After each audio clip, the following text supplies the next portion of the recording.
Opposé à Tania en finale mardi 13 juin, c'est Steve Frédéric qui est sorti vainqueur de Koh Lanta, le feu sacré. Découvrez ci-dessous le détail des votes des aventuriers. Le suspense était à son comble. Ce mardi 13 juin, TF1 diffusait la finale de Koh Lanta, le feu sacré. Les trois derniers aventuriers en lice, Frédéric, Tania et Nicolas se sont affrontés sur l'épreuve des poteaux.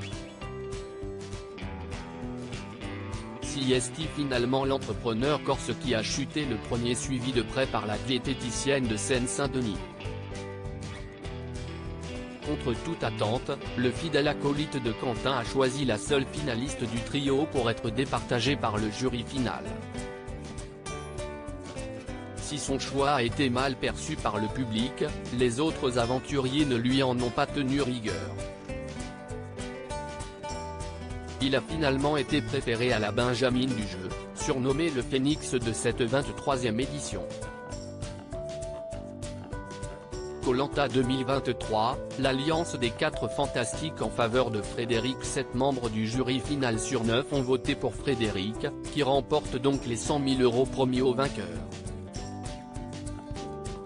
Interviewé par Télé Loisirs, le gagnant de cette édition a confié quels étaient ses pronostics sur l'issue de cette soirée riche en suspense. Je m'attendais à cette victoire et je l'espérais. Après, je n'étais pas sûr à 100% et je pensais que ça allait être plus serré. J'étais sûr de 3 votes, ceux de Gilles, Quentin et Nicolas, raconte-t-il. Les 3 autres fantastiques ont effectivement soutenu le gagnant de Koh Lanta. Celui qui est arrivé en 3e place du jeu de survie a ainsi soutenu son complice malgré sa trahison. Même si ça peut piquer, j'ai voulu rester lucide sur le parcours des 2 finalistes après 40 jours d'aventure. Dans ma conception du meilleur aventurier, Frédéric passe devant malgré tout, nous a déclaré le papa de 4 filles. Koh Lanta, le feu sacré, seulement 2 voix du jury final pour Tania et Léna. Anne-Sophie, Clémence et Laura ont également voté pour Frédéric. Une décision qui a étonné la passionnée de tennis, au vu des stratégies du quatuor de garçons. En regardant toute la saison, on se demande comment elles peuvent ne pas me donner leur voix au final, elles se sont fait trahir de tous les côtés. Moi, j'ai toujours été gentille avec tout le monde.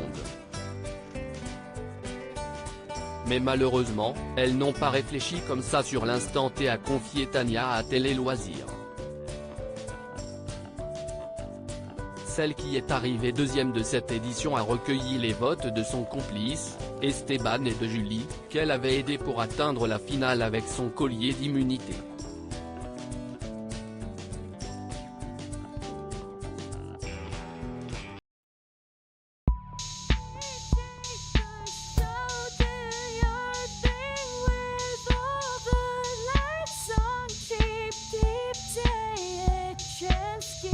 Keep chance, you